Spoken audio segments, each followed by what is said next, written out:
तो गुरु जी के पास लेके आते हैं, गुरु जी की कृपा से वही कर रही है, करना तो मानना हमारा है, ये हमारा नियत हम कर लेंगे। ये भी वही है, ये भी वही है, गुरु जी वही है। देख ये अलग कपड़े पहने, कपड़े लगाए बस बाकी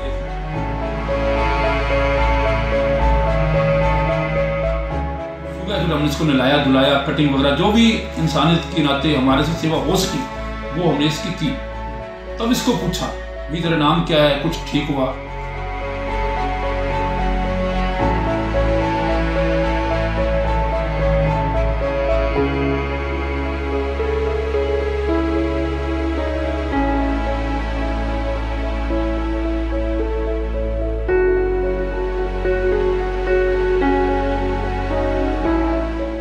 इस टाइम भी हमारे पास 2 मंदबुद्धि नामचा घर में और बैठे हैं, इसी टाइम अब भी बैठे हैं। एक 60 साल का बुजुर्ग है जो कि केरला से है, एक कलकत्ते से।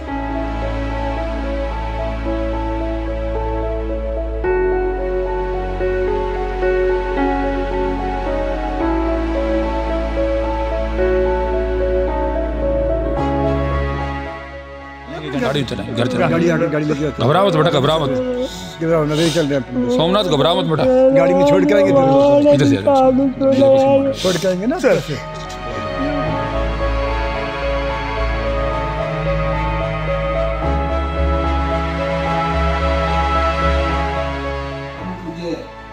गुरु महाराज संत गुरमीत राम रहीम सिंह जी ने मुहिम चलाई है, इंसानियत मुहिम के तहत संगरिया ब्लॉक हमेशा इस कार्य में आगे रहता है और इसलिए आज तक सैकड़ों मंदबुद्धि भाई बहनों को उनके परिवार से मिलवाने का कार्य किया है।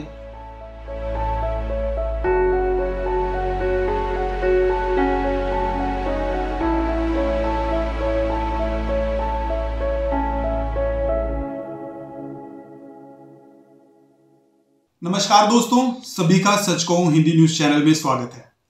जैसा कि आपको बता दें कि डेरा सच्चा सौदा के पूज्य गुरु संत डॉक्टर गुरमीत राम रहीम सिंह जी इंसा ने मंदबुद्धियों की संभाल करने के लिए इंसानियत मुहिम की शुरुआत की और इस इंसानियत मुहिम के तहत पूरे विश्व भर में करोड़ों डेरा श्रद्धालुओं द्वारा ना जाने कितने दर बदर की ठोकरें खाते हुए मंदबुद्धि को उनके परिजनों से मिलाया जा चुका है। संगरिया ब्लॉक के सेवादार शासक नाम जी गिरनेस वेलफेयर फोर्स विंग के जो ये जवान हैं, अब तक ना जाने कितने मंदबुद्धि लोगों को उनके परिवार से मिला चुके हैं और ऐसा ही एक मामला सामने आया है आज।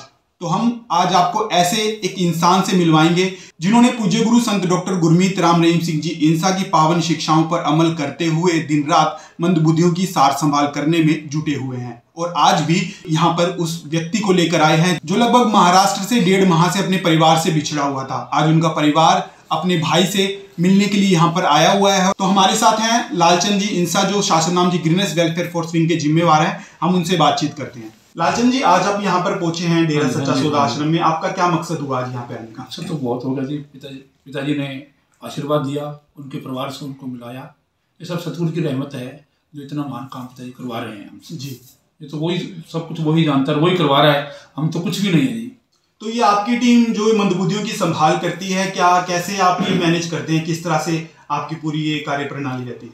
हमारे 15 सदस्यों की ये टीम है और हम सब अपने में तालमेल बनाकर ये सब काम करते हैं, सब कुछ पिताजी करवाते हैं। जैसे ये भाई हमारे को मिला तो इसका नाम सोमनाथ है, वैसे तो ये सोनू बता रहा था पर कागजों में इसका नाम सोमनाथ है। ये रेलवे स्टेशन के बाहर लंगर लगाते हैं शहर वाले जी समाज सेवक का, तो वहाँ पर इसने लंगर भी हाथों में ले रखा था और रो रहा था बहुत बुरी तरह। तो वहाँ पर जो लंगर खिलाने वाले थे भाई अपने नीटू शर्मा जी थे, प्रेमी है वो, उन्होंने देखा इसको रोते हुए को तो उसे सहन नहीं हुआ। वो कहता यार ये है तो कोई मानसिक रोगी बेचारा जो परेशान है। तो उस दिन क्या हुआ, मेरे घर पर नाम चर्चा हो रही थी जी। 10 जनवरी की बात है ये, करीबन रात के 8 बजे मेरे को फोन आया उसका नीटू शर्मा का कि भाई जी ऐसे करके एक मंदबुद्धि भाई रो रहा है स्टेशन पर, तो आप आ जाओ। मैंने कहा भी आ जाता हूँ। तो वो कह रहा आप रुको, फिर आप कहते हो तो मैं इसको गाड़ी में उठाकर आपके घर ले आता हूँ। तो मैंने कहा जैसे आपकी मर्जी है। वो गाड़ी में उठाकर मेरे घर ले आया। वहाँ पर सात संगत तो पिताजी की रहमत से थी, नाम चर्चा हो रही थी, सात संगत थी, तो इसने नाम चर्चा भी सुनी। उसके बाद में हमने इसको वहाँ से लिया तो हम थाने में गए। तो वहाँ सबसे पहले प्रशासन को सूचना देनी जरूरी होती है जी। वहाँ उसको देकर ताकि मालिक ना करे, तो वहाँ से प्रशासन को सूचित कर और फिर हम इसको रात को 8:30 बजे नाम चर्चा घर में हम पहुँच गए सुबह फिर हमने इसको नहलाया धुलाया, कटिंग वगैरह जो भी इंसानियत के नाते हमारे से सेवा हो सकी वो हमने इसकी की। तब इसको पूछा भाई तेरा नाम क्या है, कुछ ठीक हुआ। फिर उसने कहा मेरा नाम सोनू है और मैं दुलिया से हूँ, लेकिन पूरी एड्रेस नहीं निकल रही थी।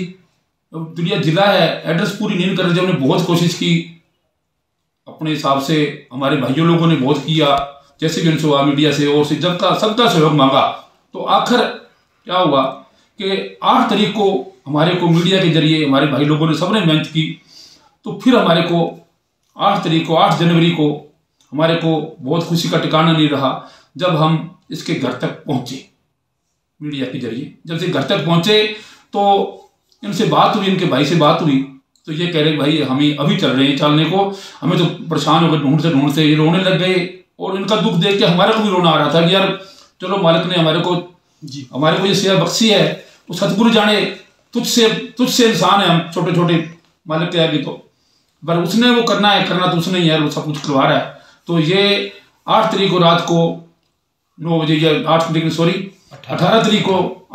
तारीख को ये वहाँ से चले। जब इनको समाचार मिल गया उसी टाइम हमने इनको गाड़ी का नंबर वगैरह बता दिया कि पंजाब में गाड़ी चल रही है, अब इसमें बैठ जाओ। तो रात को 12 या 1 बजे ये वहाँ से चले। दुलिया से आगे कोई काम था, वहाँ पर से ट्रेन चल रही थी पंजाब में, तो सीधी बठिंडा आ रही थी। उस ट्रेन में ये बैठकर बठिंडा जरिए संगरिया पहुँचे। तो हम इनको स्टेशन से लेने गए, कार लेके, हमारे साथी और थे लोकी जी घर, तो हम उनको कार पर लेके आए घर। और फिर कल उनको नहलाया धुलाया। तो फिर आज ये पिताजी की रहमत से दरबार में आए और इनकी प्रसन्नता के तो कोई ठिकाना नहीं। वो आप इनसे पूछें आगे ये क्या कहते हैं, इनसे पूछे भी इनकी सेवा कैसे हुई और हमारे सब भाइयों ने मिलकर क्या क्या सहयोग को तो ये बताएंगे जिसके बारे में तो बाकी सतगुरु की रहमत है। जी बिल्कुल, कहना कि बिना गुरु के कोई इंसान कुछ नहीं कर सकता, क्योंकि हर इंसान के पीछे कहीं ना कहीं एक प्रेरणा की बहुत ज़रूरत होती है। तो पूज्य गुरु जी की जो प्रेरणा है उनका जीता जागता उदाहरण आप लोगों के सामने आपने तस्वीरों में भी देखा कि किस तरह से जब एक भाई बिछड़ा हुआ मिलता है तो आंखों से आंसू जो छलकते हैं वो खुशी के आंसू आप लोगों ने सबने देखे।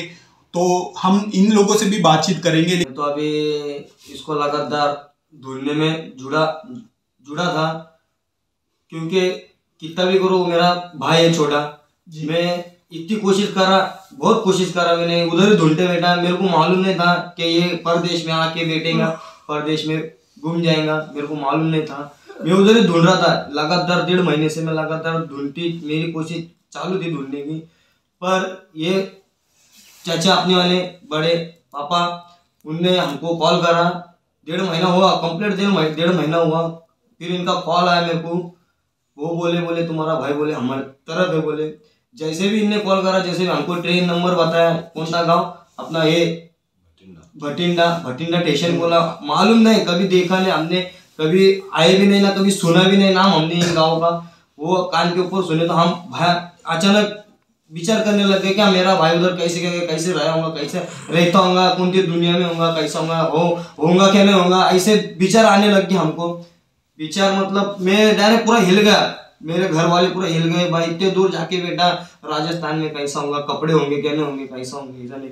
पर मैं जब यहाँ पे आया, ये मेरे भाई मेरे माँ बाप बेटे ले, मेरे माँ बाप जैसे गुरु हमारा, मेरे माँ बाप जैसे बेटे ले, इनने जब मैंने देखा इसका अवतार जो हम घर वाले जो नहीं कर सकते, इनने हमारा मेरे भाई की देखभाल करी, बच्चे की तरह देखभाल करी इनने मेरे भाई की। ऐसे बहुत है, वहां पर भी आगे 2 जने उनकी भी वैसी देखभाल कर रहे, जैसे बच्चे अपना खुद का बच्चे कैसी देखभाल करते वैसे बच्चे की देखभाल कर रही है।